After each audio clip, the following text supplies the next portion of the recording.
very short in a nutshell about myself. Recently celebrated my 5th anniversary with Colliers. I think it was like 2 weeks ago. Thank you for the LinkedIn likes by a few of you. So basically, I'm managing the property investment part of Colliers Budapest. We've had quite a few successful couple of years. But Colliers itself in Budapest is a diversified, complex property consultancy. We provide various services to our very much appreciated clients. We've been pretty much number 1 and 2 across all the markets we cover. And as said, I'm happy to be here. Perfect, thank you. George?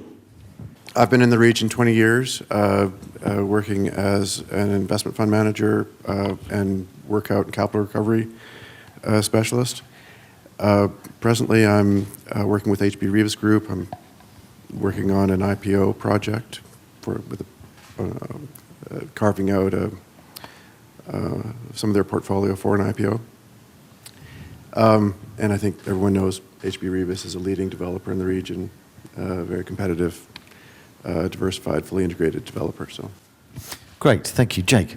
Yeah, so my name's Jake Lodge. I've been working in the region since 2001. One of the most recent changes for me is that 2 years ago I created my own company together with my partners called Lodge & Partners, and we are specialising in assisting international investors coming into the Hungarian market, so that we're facilitating potential acquisitions and then also the asset management of the future assets once they're acquired. Before I had my company, we basically were working for AXA, where I was responsible for the Central and Eastern European portfolio. It was a 1.6 billion euro portfolio in Poland, Czech, Slovakia and Hungary, and was spinning across retail, logistics and offices. Super, thanks Árpád. Good morning, my name is Árpád Török. I've been involved in real estate for 22 years now. Hungary, Greece and the region overall, mainly partially agency with Cushman & Wakefield in Hungary and Greece, and then with TriGranit altogether for 16 years, and I've been back to TriGranit for 13 years now.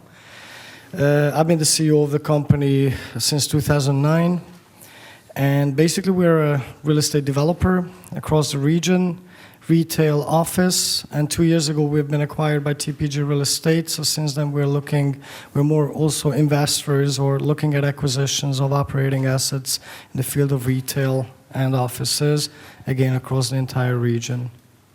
Great, Ian. Ian Worboys, CEO of P3 Logistic Parks. We operate across 11 countries in Europe. So the one country we're not in at the moment, but hope to be in later this year, is Hungary. And we have 4.1 million square meters of warehouses that we own across those countries. And at dinner last night, Árpád told me that his brother was born the same time I started work in logistics. So I've had the depressing thing all night long that I've now been in logistics for 37 years. So thanks, Árpád, for ruining my evening. And the anniversary was yesterday. Yeah. Yeah, so I'm looking forward to today. But we were funny enough, we were owned also by TPG. We were currently own TriGranit. We were sold from TPG to GIC 1 year ago. And in that 1 year, they've invested almost 1 billion euros into our company in acquisitions and development. Great, thank you. Let's just pick up some of the themes that were introduced by Mark there. We've seen GDP growth. Should be positive for retail spending generally. What's your sense of that looking at the region? How do you see that playing out, both for real estate generally, but also specifically for your area of logistics, Ian? Well, I think some things that Mark said, they were quite interesting, and one was this, in the Czech Republic, we don't have Amazon, but so much is being done online. But I think a lot of people forget that in each country there seems to be a very strong e-commerce company. So in Romania, there's a company called eMag. I think they're also here in Hungary.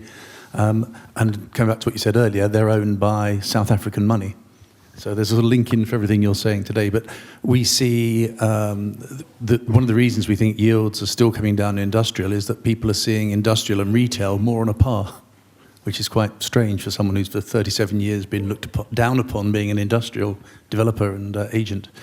So I think that we see great strength in the market. And as e-commerce continues to grow, that'll help us. And along with sort of the centres you need for e-commerce, you need return centres. So we see that being, again, very strong. The weakness we see to our markets at the moment are labour supply, and more people are finding it hard to get labour supply. I was hearing yesterday that BMW are trying to find a 500-hectare site in Slovakia to build new BMWs, electric BMWs. And they're looking where to bring, they're doing it in the east of Slovakia to be able to draw on the markets from other countries. But some of them also looking to bring in Vietnamese and actually bring in very large amounts of foreign workers from the Far East, because there aren't enough in Eastern Europe. So these are all things influencing logistics at the moment, but e-commerce is definitely our biggest influencer. Okay, good. And Árpád, what's your sense in terms of some of the changes? I mean, you can see the GDP growth in comparison to Western Europe especially, and when you look at the UK. What's your sense of that for the market here? And do you think that's going to be driving more interest, more capital towards these markets? Here means Hungary or Central Europe? Here means Hungary and Central Europe. You can pick up Central Europe and I'll pick up Hungary as well. So, I mean, okay. GDP growth normally should be good for development. And as Ian said, obviously, if consumption is growing, that is supporting the economy. As for investors coming into the region, I mean, Hungary picked up 2 years ago, 3 years ago, really not much had been happening before that. Basically what we are seeing is that the main difference or the main change compared to the previous cycle is the local capital being present, strongly present, which I think it's a positive sign for any market on the long run, because that would provide stability should something go wrong. I think 35% of last year's transactions had been covered by the local investment funds here in Hungary. I think we've been seeing the same in the Czech Republic as well. So there was a very significant Czech Republic, Slovakia, and Hungary. While interestingly for Poland, this is not the case. So local capital is not as strong as international capital. We obviously see the traditional German investors, especially that the markets are moving towards core assets. And what was mentioned before, I mean, the biggest difference, again, compared to the previous cycle is South African capital being extremely active across the entire region. And I think Asian capital is a lot more active than before. I would think that GDP growth, and you know, the main question is that is this sustainable or not sustainable? And as I see, and Mark's presentation, I think shows positive signs, but then raises a lot of questions and then lists what are the risks. So I think it's always a matter of perspective how you want to see this. I think all of us are looking for a crystal ball to be able to at least foresee for 2-3 years. I don't have it. Anybody has it, please raise your hands, because I'd be very interested to see that. So whether it's sustainable or not, it's a big question. But I think also when we're talking about GDP in Hungary, you also have to think about how it's projected, because 4% or 3.9 that we're expecting to see, or we'll see in 2017 is very impressive, but we also have to think about how it's going to look in the future. I think the OECD is projecting GDP growth rate to be around about 2.8% for Hungary. And I think that's more of a positive thing for the, particularly for the construction industry, because what we're actually seeing, and Árpád, correct me if I'm wrong, is that we're seeing a lot of the construction personnel being absorbed by a lot of the public infrastructural programs. So I think once they finish, presumably after the elections this year, then we'll probably see more labour coming available for construction and developers to reduce the construction costs. Good. I just wanted to pick up with you. In terms of the capital flows, Jake, you're looking at international capital coming here. Have you seen a change in terms of the makeup of the people who are investing or are beginning to look at the market? Without a doubt, yes. I mean, principally, we've been focused primarily on opportunistic funds, value-add funds, which have been very, very successful in making a lot of acquisitions, I think, over the last 2 or 3 years. But the makeup of the investors is definitely changing. We're seeing a lot more activity from the local investment funds. I think the statistic is something like 40% of the total take-up last year, and we're expecting them to see them take up a lot more in the future as well. I think that's a very positive thing for the market. Primarily, when we're talking to investors, one of the bigger issues is whether or not there is sufficient liquidity in the market for when times are going bad. And with the presence of the local investors being here, it gives us a lot more comfort that we can explain that liquidity should remain. We won't have a polarized either or a binary market, either sell or not capable of selling market. And Bence, I just wanted to pick up with you. I mean, there were mention of some of the risks there in Mark's presentation. And it looks as though there's also issues there in terms of wage growth and availability of employees, in fact, in the region, which could be a bit of a drag. What's your sense of the political situation? One of the things that did come up at the ULI was how do we, is there a risk, A, from South African capital, but also just of perception between the Polish and Hungarian governments and a potential battle with the EU. I mean, interestingly, I think the position has changed even over last year. Last year, I said that if we'd have been doing CEE-focused events in London, the majority of the investors would have simply said, well, I don't need to come to Hungary. And the political risk there for me is more than I need to take, so why would I do that? Why wouldn't I just go to Poland instead, or the Czech Republic? That had changed quite a lot by this time last year when we held this session, and has changed even more since then, is my perception of it. But what's your view, Bence? Are you seeing investors still concerned about that area, or are they just seeing political risk as something that you're built in, whether that's Brexit, whether it's Trump, whether it's North Korea? What's your sense of that? Well, I think the question was more valid a couple of years back. Hungary was hit pretty hard post-crisis, the hardest by far in the region, if you consider CEE. Political risk was evident in 2011, 2012, but thanks to the large inflow of local available capital into domestic retail funds, Hungarian investors kick-started the property investment market, picking up core offices, decent investments, and it built a momentum for international capital to reopen the strategy and consider returning to Budapest. I think the political risk itself, it's priced in current yields. If you look at spread between Budapest, Prague, Budapest, and Warsaw, it's got a little bit to do with that. Although we see a return of larger institutional investors in Hungary, 2016, 2017 were already had been strong years in that front. As a matter of fact, 2016, the Hungarian funds, the Hungarian investors, they were net sellers. On activity side, they represented 35-36% of the market. But they were net sellers. They sold more than they acquired.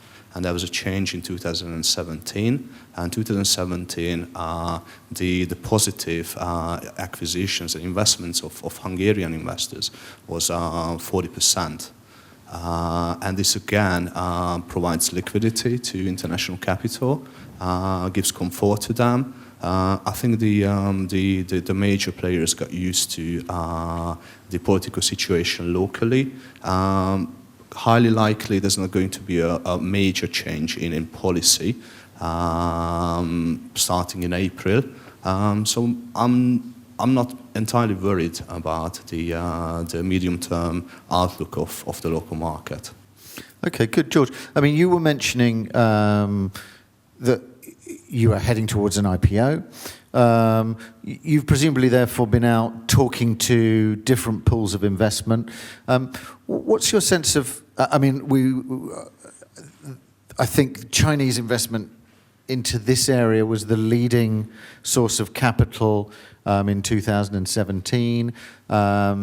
What's your sense of the sort of capital that's looking both, I guess, at investing in an IPO, but also just generally real estate?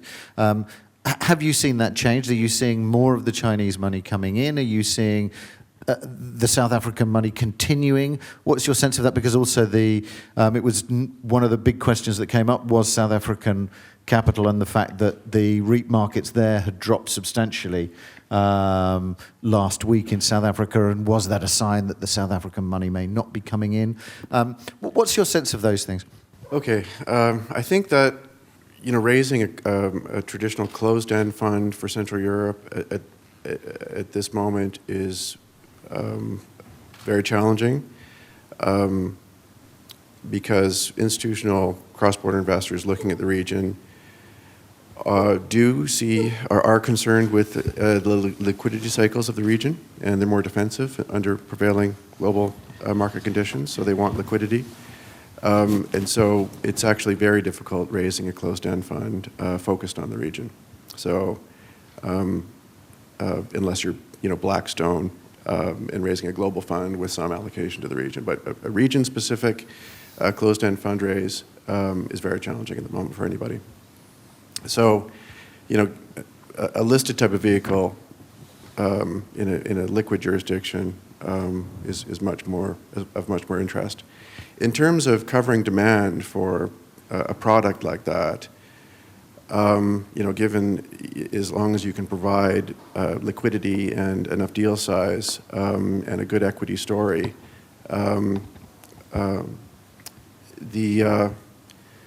the demand is global, and the price leaders for that type of product actually coming from the U.S. and outside of Europe. The local institutional investors that would bid for shares of that sort of IPO would be softer on pricing. The South African sources are strong, but it's not clear how much more depth is there. And in terms of Asia, it's not just the Chinese, and I think the Asian capital that's coming in is more oriented towards segregated accounts.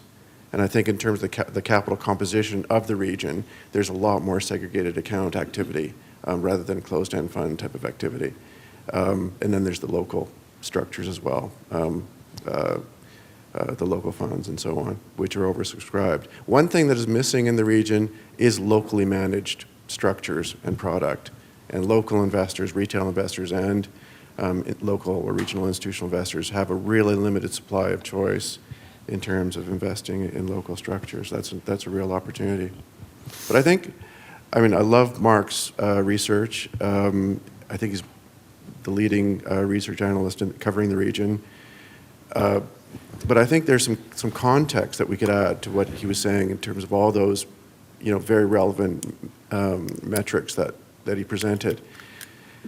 The prevailing macroeconomic conditions are actually intended by policymakers because, following the crisis, there were huge deflationary forces that have been prevailing until recently, particularly in the U.S. and Japan and some European countries. And to counteract that, this is why, central banks have been coordinating global policy to sustain low interest rates, to generate, investment demand and productivity growth. Productivity growth has been elusive, and I think a lot of people or a lot of policymakers or thinkers didn't anticipate that the impacts of the sustained policy would take so long to kick in. Now it's kicking in, and you can't control what happens, how the policy impacts the periphery of the markets. And we are a small market at the periphery. And what we're seeing can be exacerbated. It can go further because all this policy is structurally built into the global capital structure and system, and it cannot be disrupted in a profound way because that would impact, that would cause a meltdown. And what they're trying to do is promote a melt up, basically, or avoid a melt up. But this is where we're leading, and the policy is going to be designed to push, to close the gap, the wealth gap between the profound asset inflation that has taken place, and now they need to promote inflation to bring up everyone else and close that wealth gap. And that's actually, it's effectively happening, but it needs to happen for a period of time. Good. I mean, there were some interesting things actually yesterday as well about one of the big potential unknowns for this year and for 2019 is also what happens when you begin to get all of the big central banks beginning to remove liquidity from the market, because actually that's not happened before in the same way. So some quite interesting points around that, things that we might, that we can pick up. So it has real implications for what's going to happen to real estate. You know, how inflation is actually going to impact the value of real estate, rents, and so on. So we are definitely going to see a change in dynamics, and I think these can be understood by looking at what Mark presented earlier. And quite one interesting slide as well from there, which was that when you looked at stock markets were at a high, only repeated by the 2000 dot-com bubble in 1929. So quite interesting from that point of view. You know, there was an article in the Financial Times last week about the stock market and how actually there are fewer shares traded. There's been actually a withdrawal of capital, from stock markets because there's been so many share buybacks. So those dynamics it's not exactly the same. No, I mean, it's a good point. I want to just finish off some of the politics stuff we did in London and Frankfurt and Paris. I asked the same question, which was,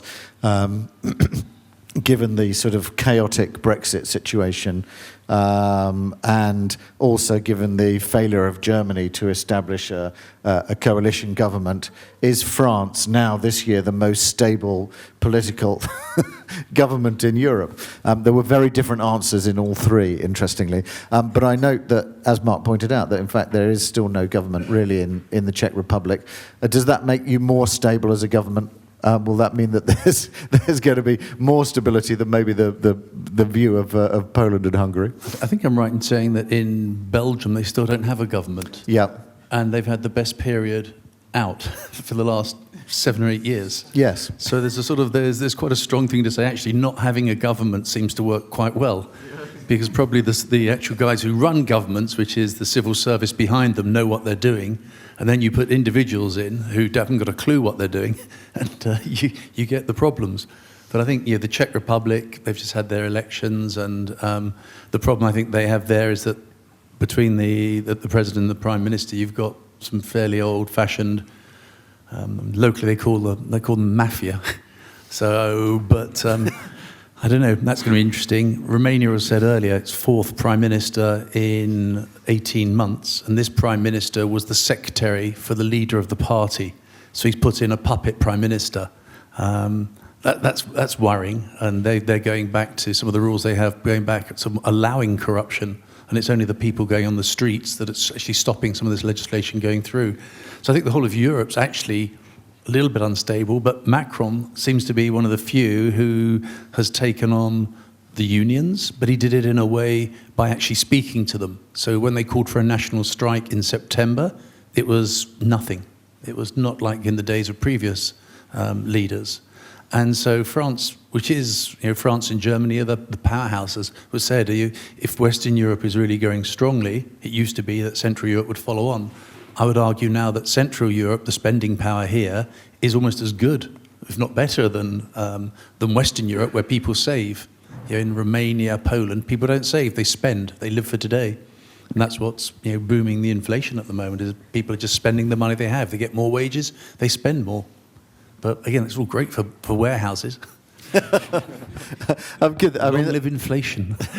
And that picks up a point about the fundamentals. I got a question actually in, thank you, which is about the yields. Just where do we see kind of core yields for retail, office, logistics? If anybody wants to pick up where they see core yields this year, do we see them coming down? What's your sense? I think in logistics we still see them coming down, and there was a yield. It was a long lease in London at 3.5%.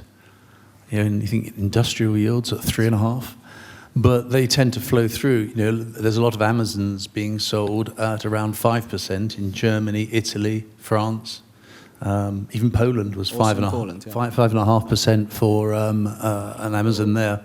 So I think that shows where prime yields are, and then you move out depending on various things. So I think for logistics, we're still anticipating yield compression this year in nearly all countries. I think the one marker against that is inflation, and that's what Mark picked up earlier. Okay. Anybody else want to pick up any of the other sectors?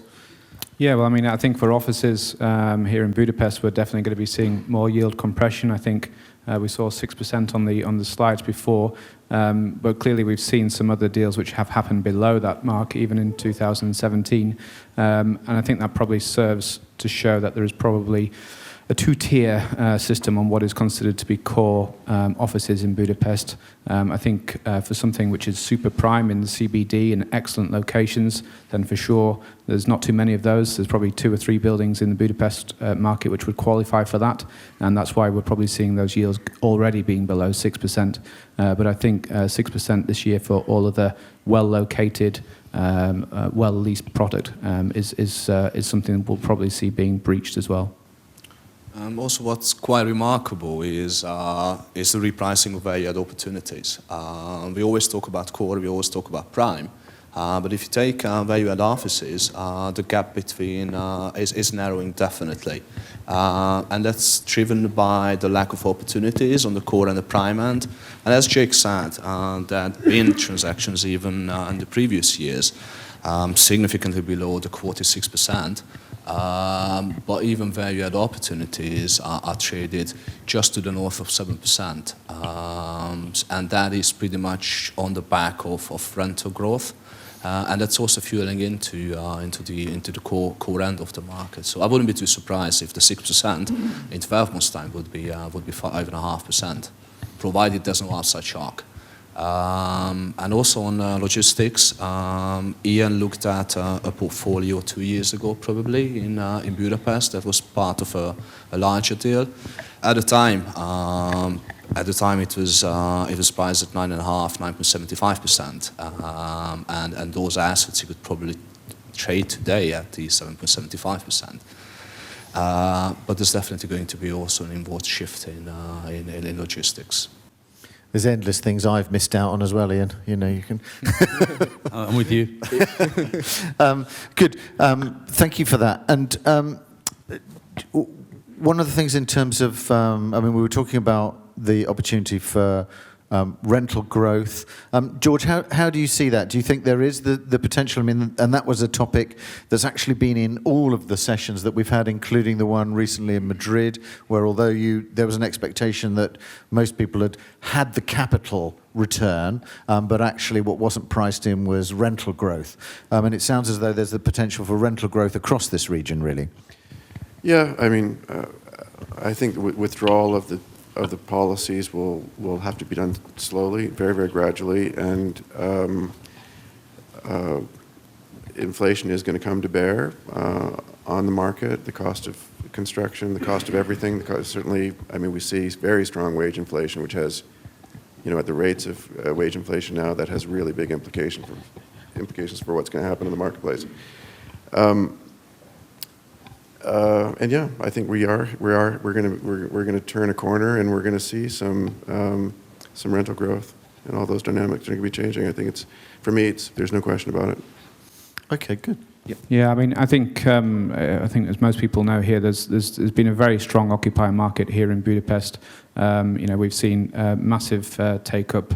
Vacancy rates are now down to 4.8%, I think, for prime A-class office buildings, and perhaps expanding up to 8% if you start looking at all the other B-class offices. And I don't see that dimension really changing. I think we're going to continue to see a lot more demand. Certainly in January, we have seen so many different RFPs out there for tenants of 2,000, 4,000 square meters. And the problem is that we don't have any available stock in which to house those types of RFPs or those types of tenants or those size of tenants. So I believe in the first part of 2018, H1, we will see a continued reduction of the vacancy rates. But I think we also have to be careful of what's happening at the end of 2018, where we're seeing a lot of the product coming online. I think there's 250,000 square meters or so. A lot of that's pre-leased, 50% or thereabouts. More. Sorry? Even more. Even more, okay. Even better. So I think there's a lot of capacity in the tenant market to actually absorb that. If you look historically, we have net absorption rates of 100,000 square meters per year. So I think the market is well and truly capable of absorbing what is being brought onto the market this year. 2019, maybe a little bit of a different story. So perhaps we'll see a little bit of pick-up in the vacancy rates. Yeah, I think just picking up on two things. One on rental increase, and something that Mark had on one of his slides. In industrial, we're seeing rental increase now coming in because of construction cost increase, and that's passed directly on to the tenant. It has to be. It's simple mathematics, and we're all working to fairly small margins. So I think you're going to see rental increase for that. We're seeing rental increase. Certainly in the Czech Republic, in key markets, very strong rental increase because there's a lack of supply. And therefore, a lot of occupiers who, if you went back to the previous 2007, 2008, there was a lot of people building speculatively, and therefore there was a choice for them to move to. That doesn't exist in most countries now. In most countries, there is a lack of supply, and the actual supply that there is 2 or 3 months worth of supply at the most. And Mark, that picked up to your cyclical slide with the 2 big lines doing the lovely wave. One of the things I think that's different at the moment is there is not, in our industry, I don't know for retail and offices, but there is no oversupply in any market. And that's quite a big difference to what we had in the 2 previous recessions.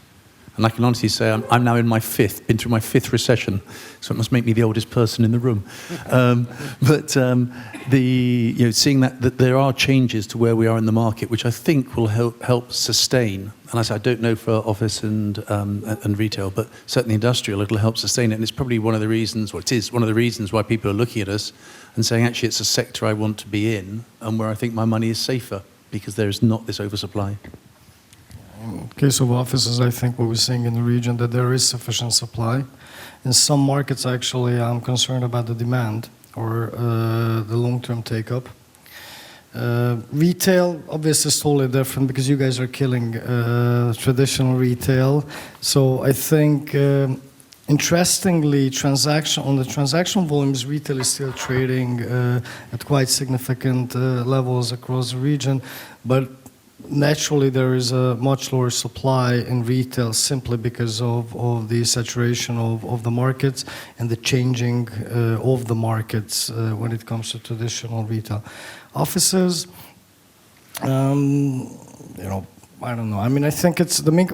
We keep talking about wage increases and how it has an effect, but when and I think the two issues where I'm not always clear on, and actually I would appreciate help on this. We talk about rental increase, but I never see net effective rent curves, slides, or data. I even speak to the agencies sometimes, and they cannot give me the net effective rent. And frankly, I know that for the agencies, the important thing is headline rent and everything else. For me, as a developer, or when I'm acquiring properties, I'm concerned about net effective rent because that's the NOI. So I would be delighted to see that if somebody could show me the same increase on the level of net effective rents, which I think would be great. And the other thing is that we are facing HR capacity issues, not just the construction industry or specifically here in Hungary because of the governmental works, but I think in general in the region, good quality people, which obviously is driving up the wages. If the wages go up, then the BDOs will have a problem, which means that their overall OPEX cost will be higher. Do you think that if their overall operational cost becomes higher, which markets will remain competitive for them? So I think people, wages, and then obviously rent or overall cost will be an issue for them. So, I mean, you say 10% increase in. Well, I think we've seen some rent cycles in the market to date, but we've just been in a very long cycle, and so people forget. But I've invested in Warsaw during cyclical rental periods, buying buildings at €8 cap rates, or sorry, 8% cap rates at €16 rents, and then releasing to €30 rents. And so I've been through this in the region. We haven't seen that for a while, but it will happen again. That means going down or going up? Well, they go up. I mean, these are all high beta markets, and some markets have more elastic or inelastic supply than others. Czech Republic is a difficult development market where it's difficult to procure entitlements, and just the way the market is set up in terms of how it's developed and where the available land is for development. I mean, there can never be such a strong oversupply of properties, and in terms of the transportation infrastructure and so on, where you can develop competitive properties and locations. So that's a fairly inelastic supply, so that's more susceptible to rental growth. Warsaw is a much more elastic supply-driven market, and there's been, since the Second World War, in 2005, there were still vast open development tracts, in the CBD and so on, and you could build such huge density and so on. But, and so traditionally we've seen, a greater response to supply, but still, that market, we've seen some very interesting opportunities to invest and make a lot of money through cycles. So I think, that definitely comes to bear. Those local market dynamics come to bear on cyclical rents and so on. But we'll see as we move through this cycle. Eventually, keep in mind. I mean, we're so far away from functioning markets that in recent times the risk-free rate was below zero. That was yesterday. I mean, we're a long way from markets knowing what the real risk-free rate really is. No one really knows what the risk-free rate is today. And real estate is an alternative asset class. And today, in the real estate sector, logistics is the best performing sector with the lowest risk. Yes. It's incredible. I mean, in the old days, it was, you'd buy at 8 to 10% yields. And it's now the tenant covenants are completely different. It's a completely different business. Whereas retail is under pressure. In the U.S., North America, 25% of the retail market is vacant and in distress. And parking lots are going to be converted to residential or other lifestyle uses. And most of the retail that's been developed so far in Central Europe is not fit for purpose. You cannot support lifestyle activities there. You cannot bring the community there to do something, actually. You just walk in and it's the same tenant mix that you find in any center, across the region. And it's not very dynamic. And, things are going to change. Things are changing dramatically in office building. HP Reavis did a project in Prague called Metronome. SAP is the anchor tenant. And to compete for staff, graduates, they have created such a dynamic environment in that building.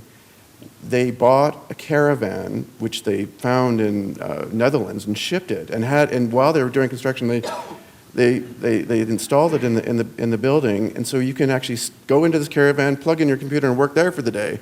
They bought a bunch of old decommissioned trains and took the train interiors of the trains apart and then rebuilt them into different rooms, and so you can work in a train compartment for the day if you want to. And it just goes on and on and on. Every room or area of the building has a different theme. It's astonishing, what sort of environment you need to have to attract, young millennials and so on. So things are changing very differently in terms of how you provide services to office buildings and what the role of logistics is and retail. It's all changing very rapidly. I'm going to pick that point up in a minute in terms of a couple of big trends, but Gary, you'd got a quick question, had you? With regard to Hungary and its position in Central Europe, are the same investors who are considering Poland and Czech now considering Hungary? Or is... and what is the position as regards Romania and Hungary? Are the same investors who may consider Romania also considering Hungary? I'll answer for that. Okay. I mean, what's happened in Hungary actually is all very good. It was a long journey across the desert during this dry spell, but it's actually a small cohort of investors that are chasing down yields. And some of those investors are also covering Poland and the rest of the region. But it actually is a small, they got very focused and just chased down the yields. Romania is a different ballgame completely. It's a different risk-adjusted return profile. It's a different place to do business. From a high-level asset management point of view, it's a lot more work, a lot more brain damage, a lot more litigation. And you need to be resourced to do business there. And there are a number of long-term investors that have covered the region that actually won't do Romania anymore. So a lot of big names that have lost money there, and they're not going back for the foreseeable future. As far as Bulgaria is concerned, I mean, that's a non-investment grade market, and most of the savvy investors that know the region won't go near it again, period. But I mean, Hungary is well positioned in the region. It's got a good story. It's certainly an investment grade market. There's opportunity here. And it's an important part of the region.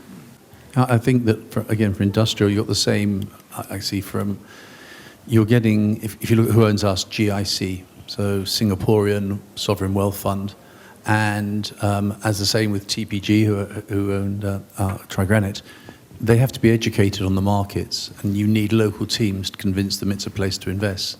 So there are more people now looking at Romania, more institutional people looking at Romania because of the yield gap that's there, and they believe there will be both rental growth, which we're seeing, it's one of our strongest markets, and you're also seeing, let's say, the weight of money is bringing yields down as well.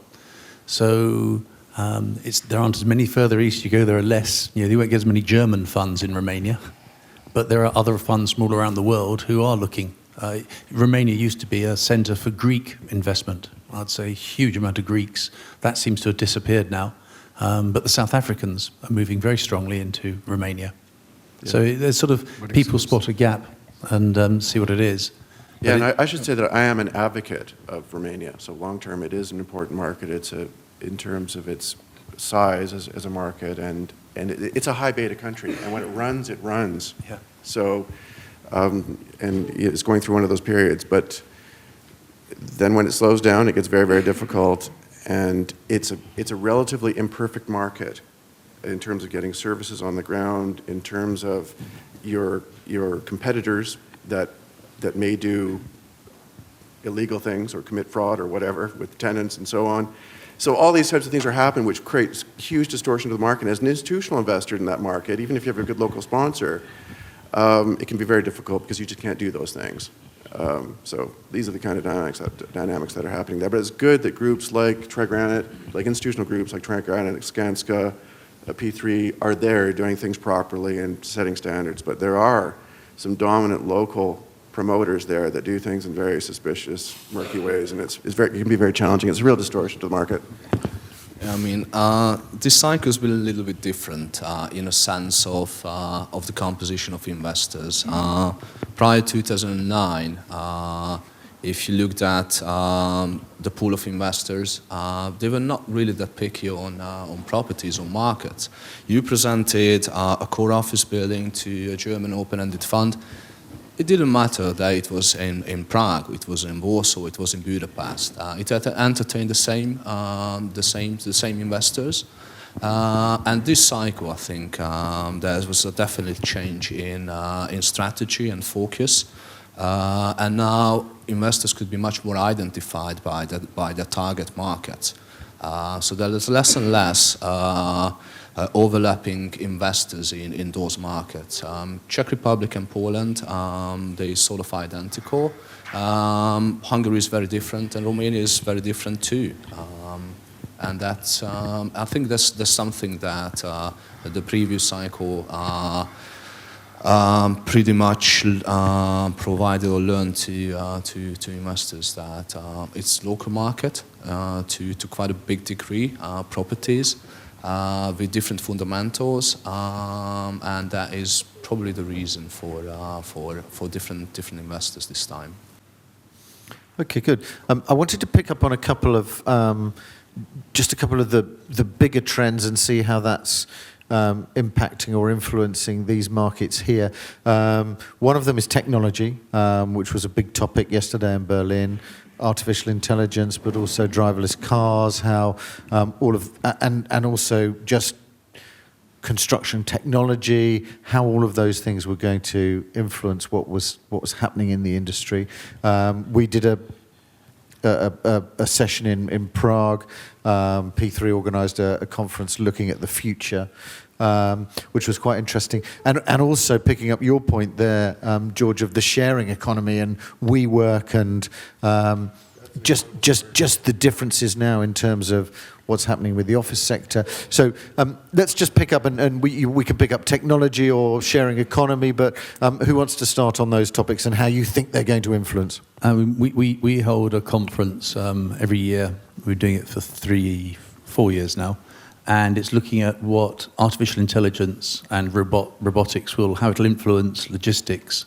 And if I look back 3 years ago, we were saying, well, driverless lorries may be here in the next 10 years. Here we are 3 years later, and they've already been trialled and been very successful and shown to be much safer than lorries driven by humans. Humans tend to fall asleep, watch videos while they're driving, drink alcohol. Robots don't do that, they just keep going. So though there may be the odd accident, it's nothing compared to human error. But for us in logistics, it's looking at what will happen, and I think what's driving things at the moment is this, everyone said, lack of people, available people to work. And that means that Amazon more and more are putting in robotics, or Zalando into their facilities. IKEA have factories just full of robots lifting bits of wood and packing, much more efficiently than humans. And so we see a situation where in not too far in the future, 3 to 5 years, you're going to start seeing a lot of unemployment as robotics and artificial intelligence takes over. You can already see it with a lot of, in America, with solicitors. A lot of legal work is now done by artificial intelligence. And you could say that, yeah, it's a great thing. They seem to be charging the same money, but it's actually computers doing the work. And the whole world is changing, and I don't think governments are looking at it, and I think a lot of people don't realise how fast it's happening. And so for us, it means we have to change the power that's needed in logistics. We have to make sure that the guides are in for lorryless drivers to be able to back up to doors. Turning circles are sufficient for them, et cetera, et cetera, et cetera. And also we now, as standard, put in charging points for electric cars in all our car parks. So again, if we start getting to driverless cars, where people probably don't need to own as many cars because there's always one around just to take them somewhere, then the number of parking spaces may be less in logistics as we go forward. So maybe we can get density up a bit. So they're the sort of things we're looking at. Okay, good. And that's also an issue actually for retail, which is one of the things that we've been looking at when we've done parking, is at the moment, retail, and certainly a huge amount of inner city, is actually car parking at the moment. And if you have driverless cars, less car ownership, the chances are that something else will be able to be used for that. There'll still be some parking, but Not just for retail, I think for residential, this is a very interesting question, because if you can move back to the city center and you don't need parking spaces and there's no car ownership because either they are driven by their own or there's car sharing services, then actually the city centers, which currently might be polluted or people don't. I mean, it's less true, I think, here in CE, but you would see in North America and even in some other all industrial cities where, people tended to move out from the cities. But these will eliminate congestion. These will allow to revitalize certain areas of cities, especially the downtowns, where you don't need to build parking spaces for cars, because people will not own cars, or they can, just get these shared services. So I think it has a lot more relevance for residential and city regenerations, and then obviously this could bring a lot more effects with that, how the city centers develop, because if people can be there and in walking distance can get to the shopping centers or the office buildings, other things, that can I think turn the whole pattern around of what is a good location now for development. What we're finding when we're looking at the acquisitions for usually built buildings, so we're pretty much stuck with the technology which is already built into the property, is that we need to make sure that there is excess technical capacity to modify and make sure that the building can be future-proofed. One of the areas that I'm really beginning to have to look into very closely right now is, again, the electric cars. We have tenants, one particular car leasing company, who said by 2020 they expect to have their full fleet, their own internal fleet, not their entire portfolio, be electric. So I've now got the problem, or solution to find, should I say, on how we can actually accommodate that in an aged building. And that's something we're looking at very closely right now. And it will be something we'll need to roll out over all our portfolio. Okay, good. And anything particularly happening in here in Budapest, in Hungary, Bence, that you can see as a direct influence in terms of technology and those things changing the market? At the moment, not so dramatically, but I think that's going to change quite soon. Just one example to what Árpád mentioned. In major US metropolitan cities, parking lots partly being converted to Uber pickup points and Uber drop-off points. So that's again a good example of how the sharing economy is changing the future of properties. But technology is evident, and in logistics, e-commerce, Amazon just opened an Amazon Go store. You just walk in, pick up whatever you want, and you leave. There are no employees within the store, and that's retail. So technology is definitely a game changer for property, and I think in the last 2 years it was definitely different. It's contributing a lot to the future landscape of how you could utilize a property, and also just take blockchain as the new technology. For instance, in Dubai, they're moving from physical land registry over to the internet, and they're using blockchain. So each and every property transaction is registered online.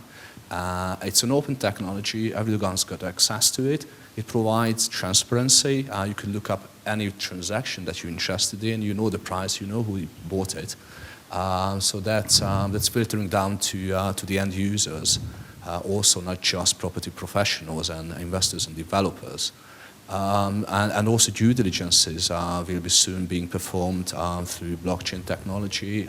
There are some signs already for it. So technology is definitely very much influencing the property business. Well, probably the most important thing is the mobility, in the sense that if you get Wi-Fi's anywhere in a building or even in a city, people are not, they don't need to sit at a desk. So obviously they can move around in the offices or move around within a city. And where you have larger campus type of developments, I think Oracle did this. It's just amazing. that between the buildings, they're creating large parks, during the summer that people can actually work from outside, which eventually means that they will need less office space and it will be more efficient. Obviously, there are trends, and there are different directions. People say that the markets will take that. Sadly, we'll need to look back 10 years or 15 years from now which out of these technological developments will have a real changing effect, because of the drones that people would be, carried, or even deliveries would be done by drones, then people transported by drones. Now there are a lot of questions about that. I can't wait for my own. But technically it's feasible. Will it really work? And also when we'll only have self-driven cars, how long will it take to get there? Because some of these cars, the more self-driven cars you have, obviously you can monitor traffic much better.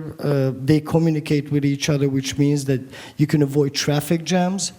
But that means that everybody will need the self-driven cars, because you might have some people, not communicating with the... So I think it will, the overall effect and penetration of all of these things will depend on how fast the individual markets, cities can fully transform themselves into this.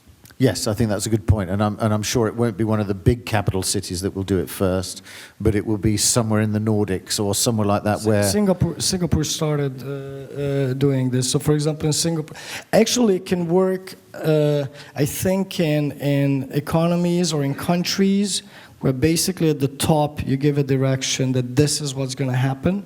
And the funny thing is that I think it will lag behind in liberal democracies and market economies where people can actually raise their questions or come up with different ideas for this. So I'll keep my car in London for the moment then. Okay. That's probably best. Yeah, but you have to pay for jam tax. Yeah. I don't want to eat too much into the networking time that there is for you to ask questions as well to everybody afterwards. But one quick thing is a big topic generally over this year has been alternatives.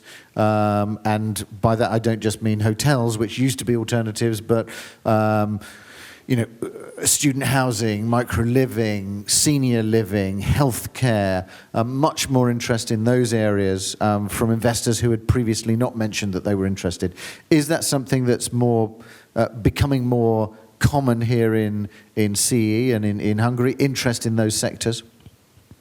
We've been looking into these sectors, student housing and micro apartment livings, and I hope that in the next 12 months we can announce that we are launching several projects for development across the region. I think this has been an interesting topic for years because it was evident that if you look at Western Europe or North America, these alternative products been booming, investment is flowing into them, and I would think that this will gradually come over to these markets. I think in CE for micro apartments, student housing, there will be demand. And I think 2 or 3 years from now, the institutional capital will be here, will be looking for large scale platforms or investment opportunities. Healthcare, yes, and nursing homes, yes, but somehow these markets, the C markets, and I think the main problem is still with the currently aging population, where it's not as wealthy as in Western Europe. So I think in that case, on the long run, it will work, but I think there will be one cycle, an additional cycle in between until those asset classes will actually perform. Maybe I'm totally wrong. So. Árpád is certainly right. There we go. You see? That, coming that from an agent, I don't know. That's going to cost me. Just a bit. So basically, the problem is, there are two problems with assisted homes and apartments or home cares for elderly people. It's not only the affordability and not only the problem, not the money problem, but it's also a legal problem. I mean, in Hungary, it's extremely difficult to meet the legal requirement to be able to operate a healthcare home or an assisted community. And more or less 95% of the market is non-profit. So you as an operator, you're not allowed to make any profit. So it doesn't make sense for any investors. I mean, legislation might be different in other countries in the region, but in Hungary it's certainly a big problem. Bence, I mean, don't you think that also there might be an issue that there isn't really any sort of product for investors to really choose from, particularly in Hungary? That's the market I know best. I mean, you have some one example perhaps of student housing. Yeah. Do you think there's any other sort of products which could be of use to them, to investors looking for that type of product? Demand is definitely in there. Attending European fairs and this type of events. The question always comes up. There are specialized investors, even German funds opening up dedicated funds for not only hotels, which again is sort of an alternative to traditional type of investments, but also healthcare as a dedicated fund. The problem is again on the supply side. Jake said yes, there is one currently, a student home being constructed, handed over, and in operation. And I'm expecting more and more to come. There are developers now focused on this market segment, trying to pick up properties that could be easily converted to such use, and demand is definitely in there. Okay, good. Are there any questions that anybody else has got before I close this part of it? Yeah. Hi, we focused a lot today on the, let's say, individual consumption, the foreign investors from the private sector. What about the EU funding? Is there still any money coming through that, through Hungary? Let's say in Poland, there is still lots of repositioning of cities because of new subway lines, new roads, etc. Is it as big of a trend here, or that's not really as much of a consideration? Thank you. Mark mentioned in his presentation that e-commerce is one of the midterm negative in terms of retail, and I understand Ian's thought about being positive and logistic, but what we experience is most of the tenants who entered into the e-commerce, they actually acquiring more square meters in shopping center. And one of the traditional e-commerce retailers like Amazon, they're also opening physical stores. So do you see really as a risk or rather an opportunity? Thank you. Interestingly, we've been having discussions as well when we've been doing especially the retail-focused events. And in the magazine we run Focus to Retail on called Retail Watch, which is looking at, is it really the death of retail, or is it the death of pure play e-commerce? Because a lot of the brands, particularly also youth fashion brands, have reached as far as they can with Twitter and Instagram and are now opening dedicated stores, whether they're pop-up stores and are moving around. But actually, in order to continue their growth, they've got to have a physical store. It may be smaller. So let's pick up on that. And the other one that I also want to pick up, just in terms of the point you raised there, is also there's very interesting infrastructure projects as well, including the Chinese rail route that's cutting straight to Rotterdam, but also I think the sea link is to Piraeus, and then there's a link directly to Budapest. So let's pick up on infrastructure and also those retail points. Okay, I can probably just do a little bit on both.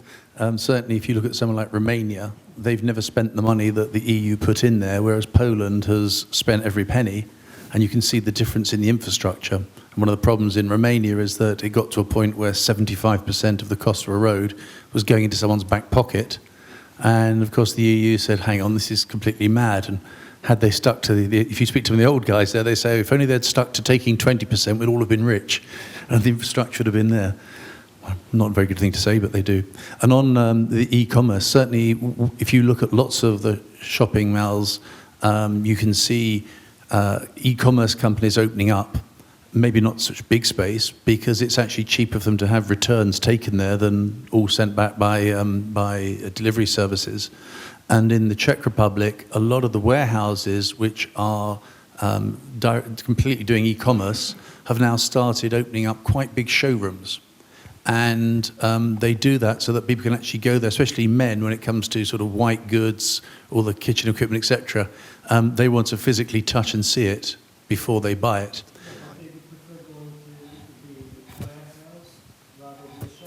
Well, what's happening is there's two things. I think some are opening up in shopping centres and some are actually opening up. So Horní Počenice, just outside of Prague, where we have 300,000 square metres of warehouse, a huge amount have opened up shops because under Czech law you can open up a certain amount of the warehouse as it's not called a retail centre, but it is basically retail. And the other change they're doing there is because a lot of people go into shops and then go home and order online.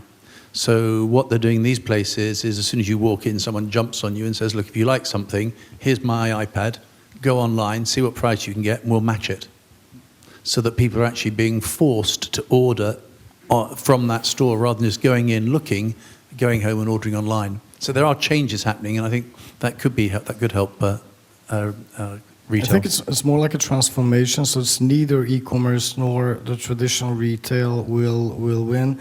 It's omni-channel is clear that even the largest companies like Inditex have been heavily investing into online retailing, and one reason why they're doing much better than H&M, for example, because H&M lagged behind in their online developments.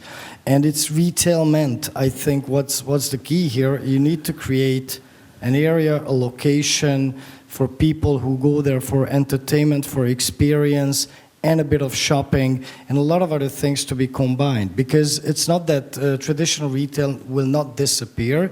I think it's more of a question about the sales points. Let's say the shopping centers. What's going to happen to the shopping centers?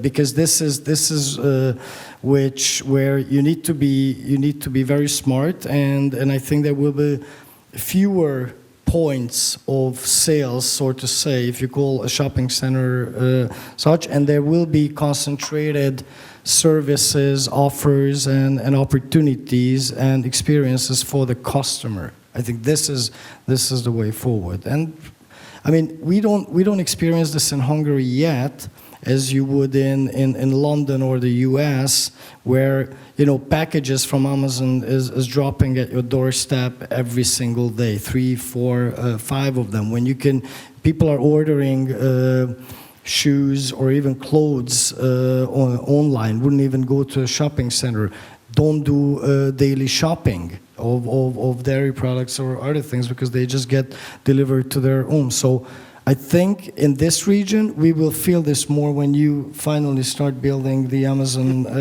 warehouses, because we will be purchasing a lot of things online, which we're not doing today. Why will we go to the shopping centers? Probably go as a meeting point, for entertainment, for experience, dining, food, and maybe influence. Different. Virtual reality games. So this is how we see it, but maybe we're wrong. No, and it's definitely, the big trend is towards convenience or experience. So it's certainly, looking at the UK market, London market especially, the number of people who do large weekly shops has dropped dramatically in the last 2 years. So people tend to go shopping maybe even 2 or 3 times a day to buy bits of food, to buy things. And so it's all local rather than the bigger ones, so much so that shopping trolleys have changed size over the last 2 years.